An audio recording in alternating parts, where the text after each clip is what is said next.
Quand je pense à la famille, ça peut sembler peut-être étonnant dans un premier temps, mais je pense à Dieu. Quand je pense à la famille, je pense à Dieu parce que je pense à Dieu qui a, pour ainsi dire, inventé la famille.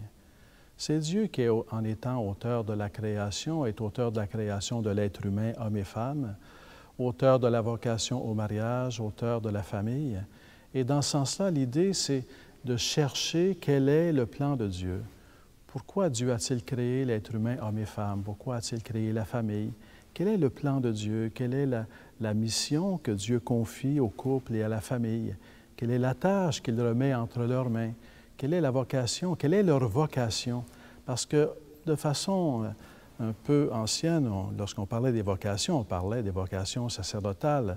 Mais je pense qu'on peut dire aujourd'hui, certainement depuis le Concile Vatican II, ça a été évoqué avant, mais ça a été renforcé avec le Concile Vatican II et certainement en notre temps aujourd'hui, que le mariage est une vocation à part entière.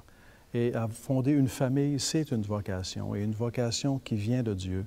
Il n'y a pas les prêtres qui ont la vocation et les autres. Non, tous, tout baptisé a une vocation. Tout être humain, baptisé, est appelé à contribuer à l'œuvre de Dieu, son œuvre de création et de salut.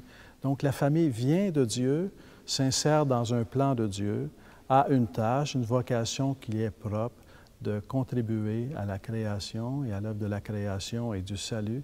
Et dans ce sens-là, j'ai beaucoup d'affection, d'admiration pour la famille. Je suis impressionné par leur générosité. J'ai toujours apprécié de rencontrer des familles, de pouvoir vivre cette bénédiction, si on veut, d'entrer dans une famille, de pouvoir leur communiquer la bénédiction du Seigneur.